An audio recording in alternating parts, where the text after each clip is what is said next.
LEIGHTDICKEY.com. Do you have an event or occasion coming up that could use a special touch? Perhaps a wedding, a production, a show? Good! Then you're in luck. Hayley Moores is who you're looking for. Hayley is a makeup artist in the Toronto, Ontario area, specializing in bridal, glam, natural, and special effects. She's incredibly talented, professional, easy to work with, and has a personality that is second to none. To book Hayley Moores today, follow her on Instagram at mad_milash, that's MAD_MILASH, or email her at madmilash, again, that's MADMILASH @gmail.com.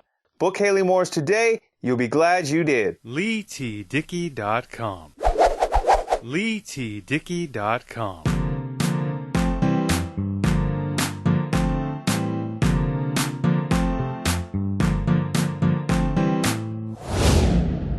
Hey, what's going on, everybody? Leigh Dickey here. Welcome to a brand new episode of the Beats and Speaks podcast. Today, this week, we are kicking off a brand new mini-series all about Springfield's favorite family, The Simpsons. And for my first guest, I am joined by Paco Hernandez of the Yeah About That podcast to discuss his favorite characters, moments, episodes, and which character he thinks can handle their own spinoff, and so much more. To find out more about my guest, Paco Hernandez, and his podcast, Yeah About That, which he does with his brother Joey, I will post as many links as I can find in the description below, so you can go follow and subscribe to them, please, and thank you. Now that you know a bit about my guest and where you can find him and his podcast, I'm going to tell you where you can find me, yours truly, Leigh Dickey, and the Beats and Speaks podcast. Of course, the Beats and Speaks podcast with me, yours truly, Leigh Dickey, is available every single Friday at midnight Eastern Time on iTunes, Apple Podcasts, Spotify, Google Play, my official website, LEIGHTDICKEY.com, and wherever podcasts are available. We're on YouTube as well under Leigh Dickey TV, so please go comment, like, share, and subscribe everywhere you get your podcasts. Leave us reviews and rate us 5 stars because that helps us climb in the rankings, which means more episodes and more content coming from me to you, which we all can enjoy. If you want to get in touch with the show and be a guest, please do drop me an email at leightdickey@gmail.com and we can go from there. All that information is in the description below. But without further ado, since all the housekeeping is out of the way, let's get into the kickoff of this Simpsons miniseries right here on the Beats and Speaks podcast with my first guest, Paco Hernandez. What's up, everybody? It's the man they call Paco, posted up in the cut like a Band-Aid. Right now, you're listening to Beats and Speaks podcast with Leigh Dickey. Ladies and gentlemen, boys and girls, children of all ages, and anyone else within earshot of the sound of my annoying voice, I'm back again. I am your host, Leigh Dickey, and this is another episode of the Beats and Speaks podcast, the start of a Simpsons miniseries right here on the Beats and Speaks podcast. My guest this week is Paco Hernandez, the host of Yeah About That. I will let him tell you a little more about that, but without further ado, let's get to my guest, Paco Hernandez. Paco, how are you? Thank you for joining me on the Beats and Speaks podcast this week. Yes, thank you for having me. I'm doing great. Basically, I host a podcast, Yeah About That, with my brother, and it's evolved into like a variety show where we got album reviews and food reviews and pretty much just local comics, anything whatever we want, we put it on. So you're sort of like a general, because the Beats and Speaks podcast, this show is sort of a general interest show, so I can imagine that Yeah About That runs along those same lines. Yeah. We got a mobile setup, so we're able to go all over and record with different people at different times, pretty much collect audio for a week, and then the show runs at least an hour, probably an hour and a half sometimes if we got enough content. So is there anything on your show that people should look out for? The Rachel's food reviews. That's the most popular segment. We're getting a lot of feedback on that as far as just going out and having comparisons, things of that nature. Sampling food and trying new food and restaurant suggestions out here in Arizona. Is there anything that you're particularly fond of or that you really enjoy about doing your show? Yeah, I enjoy the freedom. I get to put whoever I want on, and for however long. And I like the freestyle of it. I don't have any set rules really. We do have segments, but they're not really set to a certain time. So we can just pretty much have freedom throughout the entire show, and it works out pretty good. So if anybody was to come out there to Arizona, because that's where you produce your show out of, what should they look out for? Just look out for pretty much the restaurants is what we cover as far as the Arizona part, but everything else is just like the comedy and what else is there, like music and things like that we talk about. It's pretty universal, but yeah, I mean, we'll tell you what it is, because we went to Tucson last weekend, because we're from the Phoenix area. Tucson area is about 2 hours away. We took a trip there last weekend, and we had something called the Battle for 12th Avenue, which is two Mexican restaurants that are like a rivalry for years and years, and then we just cover that, and we give our ratings on the food. I mean, that sounds really cool. I mean, so you're basically just, I don't want to say local because you guys did go to Tucson, but you guys are pretty much Arizona-centric, and everything about Arizona can be basically found on your podcast. Yeah, about that. Yeah, we're also doing collaborations with another podcast, Thoughts by DeVille D.I. He's from Georgia. And, we have him on the show from time to time. We're pretty much, if anybody wants to get on, we're able to record, from anywhere. I mean, that's cool. I guess that's the best thing about this medium in terms of podcasting is that, like, the entire world is local. And just as long as you have data or a Wi-Fi connection, you can talk to just about anybody. Yeah, that's what it is, man. I like it too, And we are looking to expand to get more podcasters from around the world on certain segments here and there.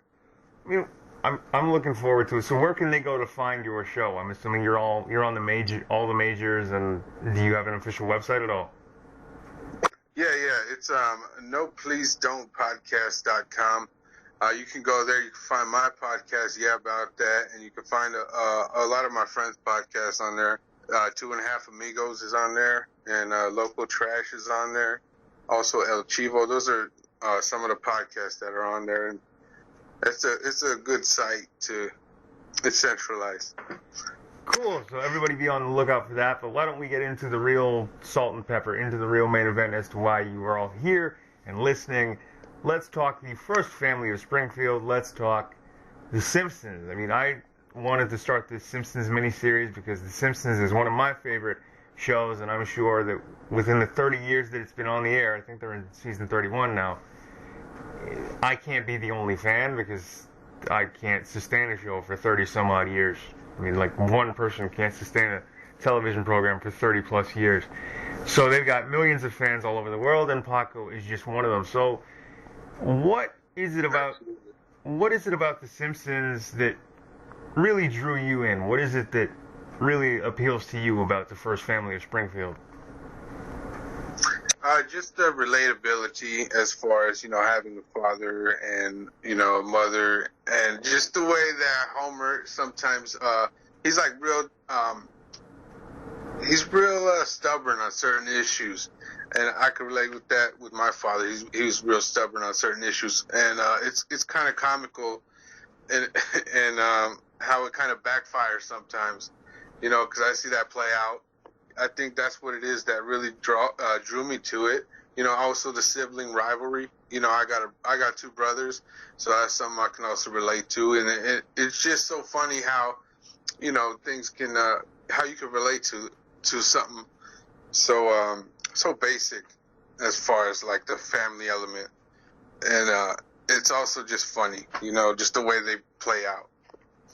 Yeah, I mean, I can't knock that at all. Like, it is for it being based in basically Springfield and being an animated show and being on the air for 30 years, it is still, even to this day, very relatable because they've kept up with the times. I mean, they don't have rotary phones anymore. We're all, on iPads and smartphones and what have you. So they've kept up with the times, and they're very topical still, but they handle life as only the Simpsons can. So is there a character specifically that you really gravitate towards? I like Homer because he doesn't care. He does what he wants and he has fun, and then eventually it all works out. He doesn't take life so serious. That's probably why Homer's my favorite. And I'm sure Homer's a lot of people's favorites. I mean, I can tell you a story really quickly. When I was in grade school, when I was about 7 years old, I remember I don't know why or how, maybe because it was still fresh and a lot of people had thought that it hadn't jumped the shark yet, I guess, and basically become stale or boring or what have you. But I used to imitate Homer all the time. Every time I'd mess up, it was dope coming out of my mouth. And I think there was a point in time I was in school where they had to write notes home to my parents, he's got to stop doing that. And I was like, look, man, I'm sorry, okay? It's on TV. I mean, granted, maybe it is wholesome, maybe it isn't, maybe you like the show, maybe you don't. But, as a kid, I was an impressionable 7-year-old. What do you want from me, okay? It's what I saw on TV. Aside from my parents, I was raised by the comfort of a living room and a TV set, and The Simpsons were a main thing, because syndication was starting to become king at that point, I think. Or it was king back in the the early to mid 90s, and then it just grew from there. Yeah. But yeah, Simpsons single-handedly shaped a lot of people's humor, I think. And, I wouldn't have the sense of humor if it wasn't for Homer and, The Simpsons. I think a lot of people can say that because I'm sure I was influenced a lot by The Simpsons. I'm sure millions of people were. I mean, it's syndicated all over the world. It's probably in several dozens, if not hundreds or thousands of different languages and different dialects. So, I mean, that just goes to show you about the staying power and the phenomenon that is the first family of Springfield. Oh, yeah. If you could spend a day in Springfield, what do you think you would do?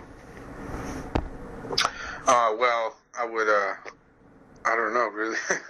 I never thought about that. I'd probably go to Moe's, hang out with the guys for a little bit or go to Quickie Mart, get some food.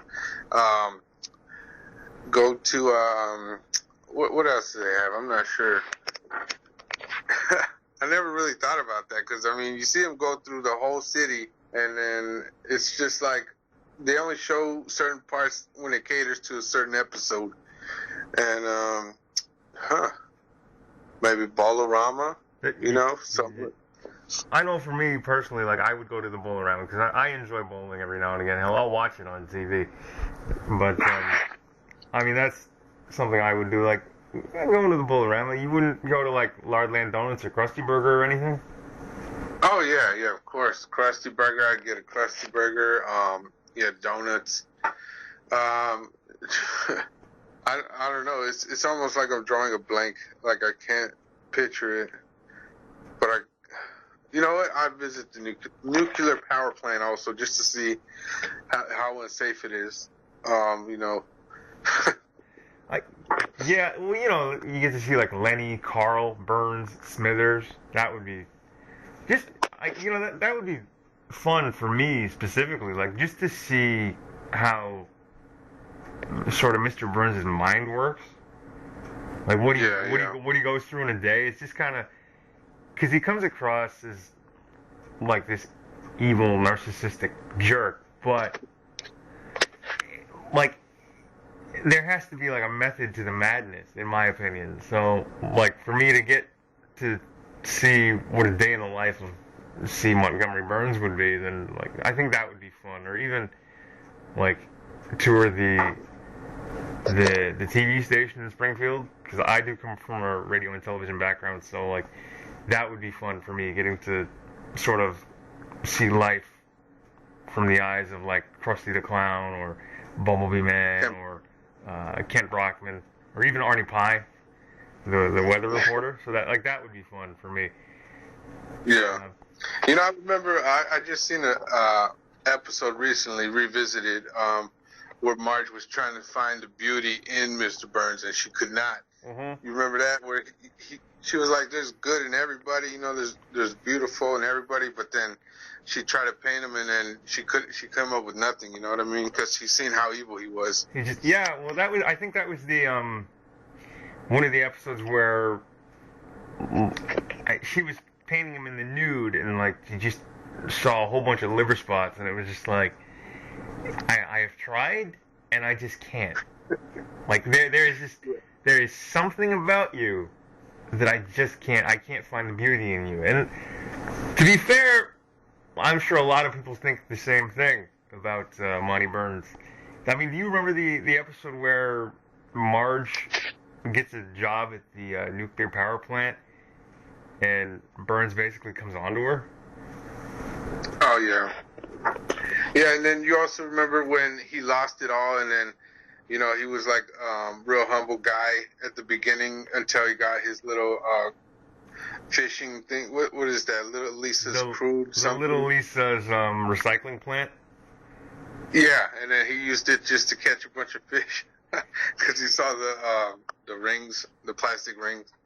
Yeah, I mean, if one net can catch one fish, 1,000 nets or whatever it was, 10,000 nets can wipe the sea clean. And it was just, I think he came up with that slush. Oh, yeah. He was making barrels of it. And that was basically just everything from the sea just turned to mush. Yeah. And, I mean, I don't know how you feel about sports and all, but I'm a big sports fan. Like, some of my favorite episodes are Bart's Star, which is the one where Bart plays Pee Wee football, and there's an interesting cameo from King of the Hill in there, or from Hank Hill and his family.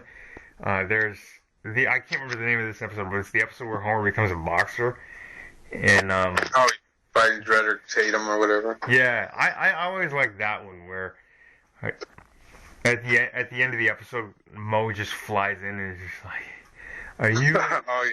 Are you an angel?" Yeah. Yes, Homer, I'm an angel. Oh, you know what one was good? The one where they had the softball team and then they had all those MLB players on there. Yeah, you had people like Don Mattingly, Darryl Strawberry, Mike Scioscia. I was just going to mention that. Homer at the bat or Homer at bat. One of my favorites for sure. Yeah, that one's one of my favorites too. I mean, I'm not a big sports guy, but just the way that plays out with all the mishaps happening right before the game. Yeah. Classic. Even that scene in the episode where Marge is trying to basically do play-by-play and everybody else is on the field and Homer's the only one on the bench and just like, and the player hits the ball and he goes in one direction. Then she ends up taping Homer and it's like, I hope he doesn't start scratching himself. Next thing you know, he starts scratching himself and it's like, well, yeah. And I think towards the end of that episode, Burns didn't have any choice but to get Homer at the plate because he couldn't find anybody else. I think everybody else had gotten into like some certain circumstances, and Homer was his last resort. So Burns starts giving him a whole bunch of signs, and he ends up getting beamed right in the forehead, knocked unconscious.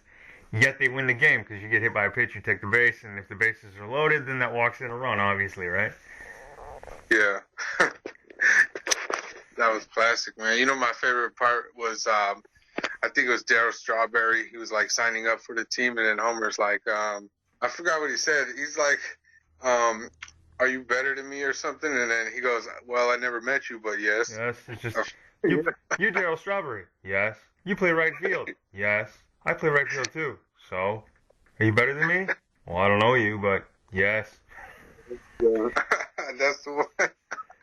I always crack up with that one. And I thought that was hilarious. And then in that same episode, like Don Mattingly comes up, and I think it was one of these things. I don't know what it was. Mr. Burns had this fascination, or like just didn't like Mattingly's sideburns. Oh yeah, So yeah, that's crazy. he kept going at him for like the 22 minutes or however long that episode is, where he just kept Mattingly. I thought I told you to get rid of those sideburns. I'm not quite sure what you're talking about, Mr. B, but it's like, and then towards the end, like you see Mattingly with this, like he's got both sides of his head like completely shaved, but he's still got like this long rat tail looking thing and sort of a flat mohawk at the front. Mr. Burns still not happy, and he's just like, I don't know what to do. I basically shaved it all off, and there's like practically nothing left. Yeah, yeah, he was angry about that. Yep. You know, another good episode was Trouble in the Trillions, where Mr. Burns had that $1 trillion bill, and he was supposed to return it to how was it, Cuba? No, it wasn't Cuba.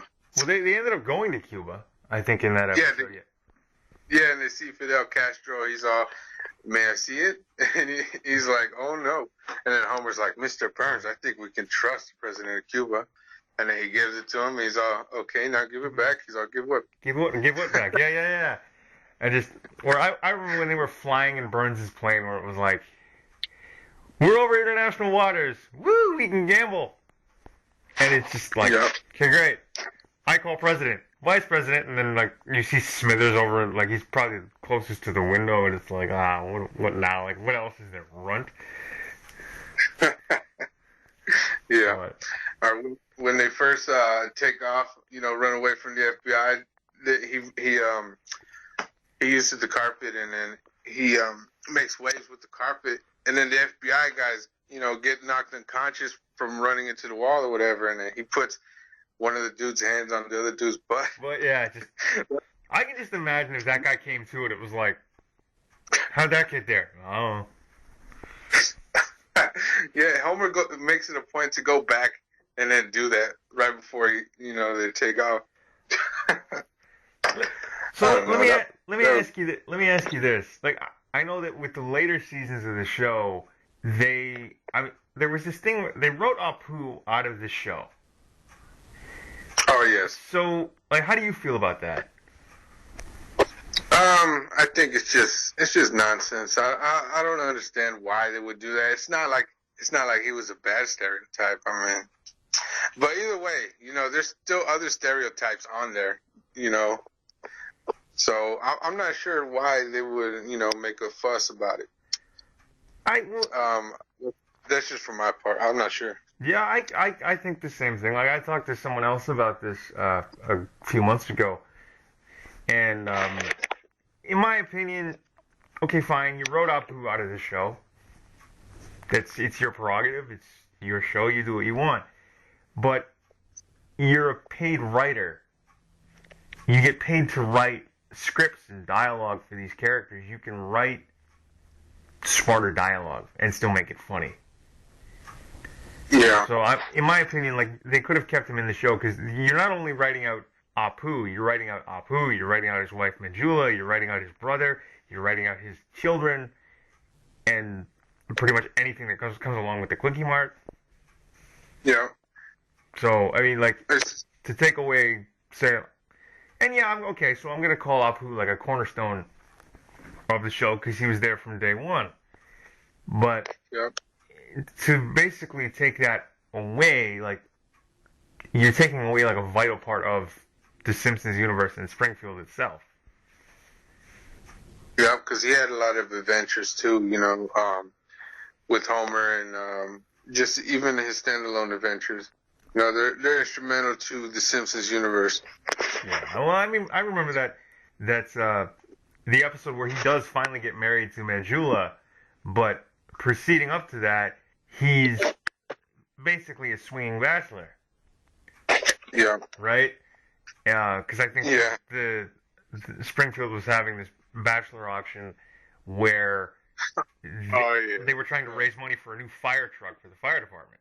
And Apu was like this last-minute entry, and I think 5 women pretty much put together, what was it, like $950 some odd to basically, and this is going to sound bad coming out of me, but pretty much have the rights to Apu.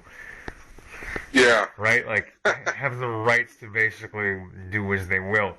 And, like, Krusty bangs the gavel, and it's like, sold to the 5 desperate chicks. It's like, okay, great, and here you go. And, like, probably within the next couple of minutes, Apu gets a letter from his mother with this sort of lotus flower looking thing that says, well, you're old now, time to get married. And then the whole thing with him moving in with the Simpsons to pretend that Marge is his wife, to pretty much lie to his mother a little bit, or, well, try and get out of this arranged marriage.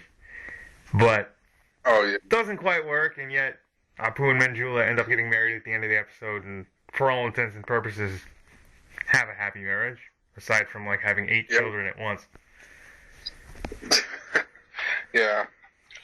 All those children. But yeah, man, I don't know. I don't get it, man. He was cool. Apu was cool. That's all I can say. He was one of my favorite characters. I mean, yes, in my younger years, I probably made fun of more people with my impression of Apu than I did, obviously as you get older, because that would just make you stupid if you kept doing the things that you did when you were younger, that you would do when you got older. But it's just children like to imitate. I get it, because I used to do that too. Like, you imitate Homer also. Yeah. No fault. I was a big fan of Ned for a little while. Like, I guess maybe, I don't know, maybe it's because I'm left-handed myself, so when they threw in, like, the leftorium, I was like, oh, look, a store for me. It's too bad those stores don't actually exist. Yeah. Yeah, that was classic, too, leftorium. I enjoy that. And then, like, I think there's that episode where Homer and Ned are at a car wash. I think it's where they go to Vegas, and like, Ned got like a $5 discount or something. Because he was a citizen. He was a senior citizen, and Homer goes out to pay, and he's like, it was an extra $5. He's like, well, how come Churchill LaFemme gets a discount? Senior citizen discount card. Senior citizen. Flanders? Yeah, that blew his mind. And then he basically outs him in church, like, that Sunday. And it's like, well, you have to know how old I am. I'm 60. And it's... Yeah. I mean, I can sort of relate, because as you get older, you get a little more sensitive about your age. And I'm finding that now. It's like, unless I want to tell you, I don't have to tell you how old I am at all. Yeah. So, like, unless I legally have to tell you my age, I'm not going to. But so they're all asking what Ned's secret is in terms of, like, how he stays so young and he stays in shape. And it's like, well, I've basically lived a boring life for 60 years. Yeah. And then you cut over and you see Mo, like, dousing himself with holy water. Yeah. Yeah, and then that's when they got married, in Vegas, to those women. And it was just, oh, well, let's live a little bit. Give me a white wine spritzer, right? Because, of course, a glass of water to a white wine spritzer. Why not? And then I think it echoes white wine spritzer, and then that whole night gets crazy. It just gets crazy. Yeah, like, what did we do? Well, we got married twice. And then by the end of the episode, both women leave. I think Homer's second wife gets married to his father, gets married to Abe, gets married to Grandpa, and they both end up leaving and going back to Vegas. But still, it was like, and I think it was Marge that kind of consoled Grandpa at the end, where it was like, well, we're sorry, Abe. He's like, I'll probably forget about it in 5 seconds. Which is true. And it's unfortunate, but, I mean, that's just the way it was written. I have no say in that whatsoever. Yeah. Yeah, man, it's classics. But how do you feel about the movie? You know, the movie, I don't know, the way I could put it is, it was forgettable for me. You know, I seen it, and I don't really remember too much, but I do go back and watch the older episodes. You know, it seemed like gimmicky, if you will. Yeah, I don't know. I can imagine that. Like, I remember going to see it in the theater. I haven't seen it on Disney Plus yet. Maybe I will one of these days. I do have it on DVD, so maybe I'll either or the other. I'll pop either the DVD in or I'll stream it on Disney Plus. But I remember going to see it because I think that movie came out. I was about 18, and it seemed like I thought it was a good movie, but it seemed like it came out way too late in terms of like the Simpsons popularity. Yeah. Like, I think if it had come out, say, 5 years earlier, like probably 4 to 5 years earlier at minimum, I think they would have still had something. If it had come out between, say, 1989 and like 1998, you really would have had a phenomenon, because I think you probably could have knocked the movie out between seasons 1 and 9, or even between seasons like 10 and 14. If you had done that, then I think you probably still would have had some staying power. But, you know, for it to come out when it did, it just seemed to come out a bit late for me. Yeah, you know, I remember feeling like that too. I remember it was coming out and I did not even care. And then, you know, it took me a while to even watch it, you know, but because I was just holding on to the old episodes, and that's still what I do. You know, I really don't, I don't really care for the new stuff. It just doesn't feel genuine anymore. Yeah, I think for me, I stopped paying attention around season 14. I think right after, like, the Rolling Stones made a guest appearance, which is the episode where Homer goes to band camp for a week, and Yeah. Tom Petty loses a toe by the end of that episode, by the way. Yeah. But it's where Homer goes to band camp for a week. You get the Rolling Stones guest starring, which I thought was cool. But I think after that, I just kind of like tuned out and stopped caring. I don't know. When did you sort of stop paying attention to the show? Yeah, I think it was about 12 or 13, season 12 or 13. It started to get real gimmicky, and you know how the older episodes had real feeling to it, like it's relatable. It wasn't, I don't know, it was just more genuine. If that's the only way I could describe it. And the newer ones just felt like they was just trying to do anything, you know, to keep your attention, and I wasn't on board with that. Well, they're still trying to. They're still very gimmicky because they're working in like their version of Apple products, and they're of the way that life is nowadays in 2019, going into 2020. But I'm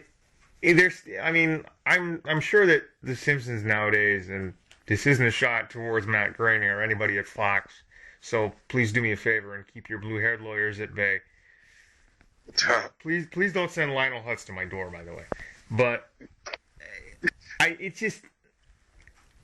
The Simpsons is basically nowadays, 30 years in, it's a gimmick machine. Because once you because there's only you can only do so much and keep it fresh. Yeah, you know how they introduce celebrities nowadays. It doesn't feel genuine. Like back when they used to have celebrities on, it was like very subtle. And it, went well with the story. But now it's just like, okay, we're going to just have this guy, this celebrity, and just plop him in there, Don't even, weave it in. Yeah, like there's no effort anymore put into, like, how do we shoehorn a guest star in? And it's just sort of like, well, let's just drop him in there. It's fine. And it's like, can you not? Yeah. Can you not write around that? Yeah, because they had a ton of celebrity guests from the from the beginning, and then it was always cleverly done and didn't seem out of place. Like, I know one of my favorite guest spots and I'm not even sure this episode's still in syndication anymore, but it's the episode where Michael Jackson's on the show, or Michael Jackson's sound-alike is on the show, where where Homer gets thrown into the mental institution, and it like turns out that yes, the guy sounds like Michael, but my name is Leon Kompowski. I'm a bricklayer from Paterson, New Jersey, and all my life people ignored me, and then just one day I talk like this, and it was like the trippiest thing to me, you know, when I was a kid. It was so weird because I kept analyzing that episode, going, "How do people do that?" Yeah, that was a good episode, man. And it's Michael Jackson guest starring on The Simpsons, right? It's just it's so well done, you know, and how it all comes together. Yeah, that's what I know. I mean, and the fact that like Homer's thrown into the mental institution for wearing a pink shirt. Yeah. I mean, like, don't get me wrong. I remember being in the 9th grade. We had like school picture day. Granted, I went to a Catholic school, so you had to wear a uniform anyway. But like, there was the one day that I would, you know, you get to wear like civvies, your regular clothes, and I end up going to school in a pink dress shirt and tan slacks. So I'm not all that far from the norm, which was basically the school uniform. However, it was a little. I looked like a corporate drone at the end of the day. Kind of like, great. So, you know, walking through the school hallways with a pink dress shirt on. Well, what does that say about me? Whatever. Yeah, man. That's what school's for. Just trying to figure out who you are at that, you know, that point in your life.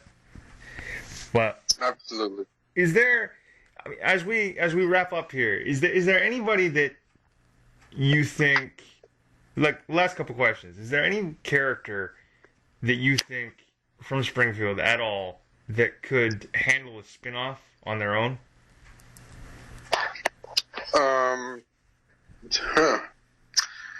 Maybe Mo. That would be interesting. That would almost like Cheers. Yeah, you know, just have it bar centric or whatever. Mo's Tavern. That would be interesting because you see glimpses of some of the stuff Mo gets into with the pandas or whatever. He's like, all right, now Underlay, get out of here, and then these shady dealings in the back with Krusty and all them. Yeah, I think that would work. I mean, you remember that episode they did on Prohibition where what was it, Rex Banner or Rex Bannon? One of the, I can't remember the character's name specifically, but Homer basically was the beer baron and was supplying Mo with booze, and it was just like, you know, they turned a speakeasy like 3 a.m. into like a pet shop, which I thought that was cool. Like the things that obviously, like you said, like Mo gets himself into. Like there was I can't remember if this was a full-on episode or just one of those clip shows where Grandpa is reincarnated as Mo's love tester. Oh yeah, that's like one of those clip shows. and I thought it was great, but the Love-matic Grandpa. I mean, somebody should put that on a T-shirt because I'm sure that would still sell. Yeah. And then, you know, when he goes to the college and rekindles his love for bartending. But yeah. Or I think the Flaming Moe's episode is I think one of the more classic episodes where Homer sort of inadvertently gives Moe the recipe, right? Or like Moe just blatantly steals it. Whichever way you want to look at it. But it's I don't know, that was a lot of fun for me, where Moe was out of beer, and he's just like, well, don't worry, Homer, I learned how to make other drinks in bartender school, and he blows off like the amount of dust that's on this list of drinks. Yeah. And to me, that's just one of the greatest little side gags in Simpsons lore. But last question as we wrap up. If you could spend a day with a character, an actor, or anyone in production in terms of like how The Simpsons comes together, who would it be and why? It'd probably be Dan. How do you say his name? You know, the guy who voices Homer. Oh, Dan Castellaneta, I mean, yeah. Yes, I didn't know. I never was good at pronouncing his last name, but that dude, he seems so fascinating because I remember looking up The Simpsons on like Google Play, you know, the music service, Mm-hmm. and then they got some albums on there with Dan, that guy Castellana. How do you say Castellaneta? it? Castellaneta? Yes, he got Yeah. he got some albums on there, and it's not just The Simpsons; it's like different characters, and it's very fascinating. I mean, I would recommend that.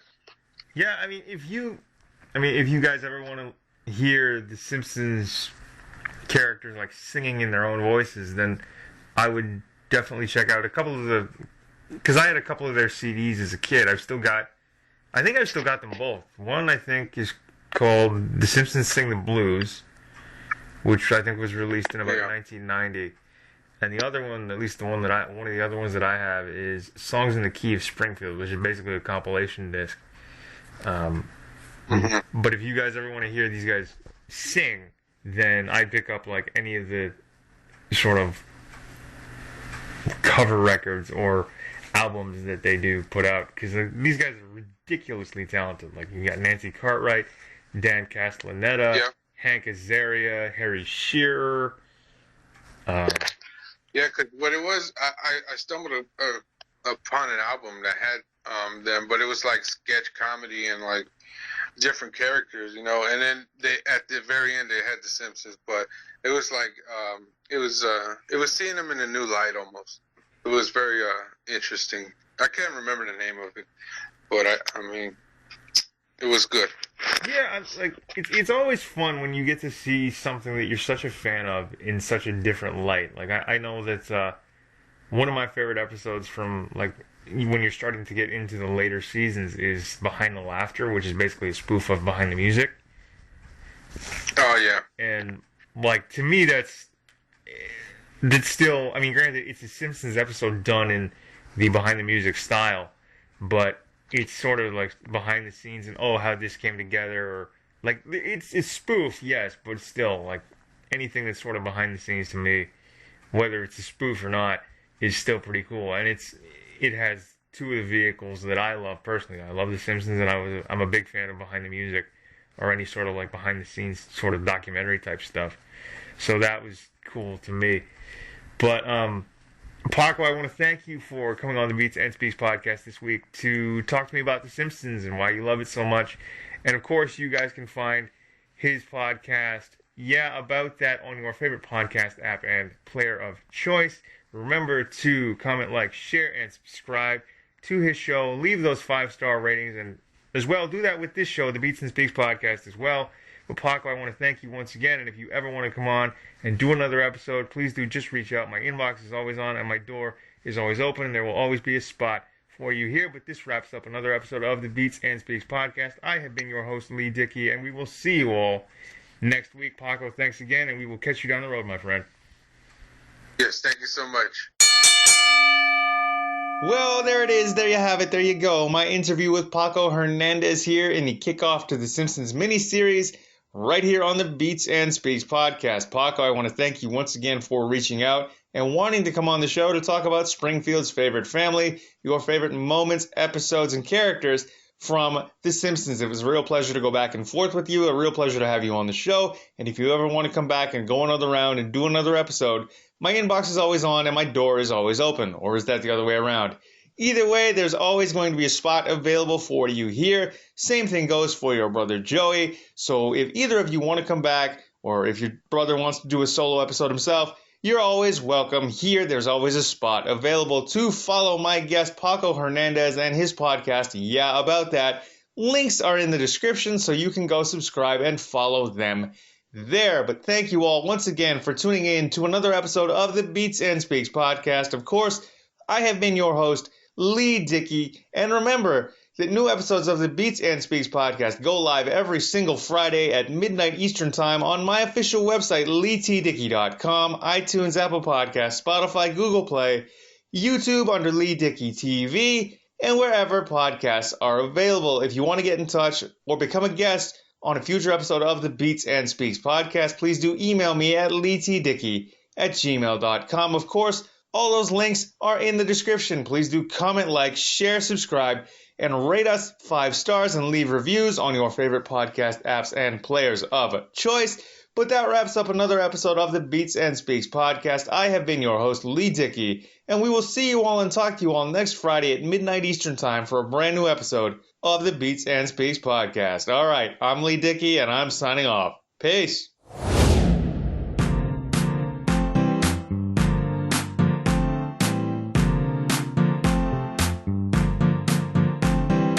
LEIGHTDICKEY.com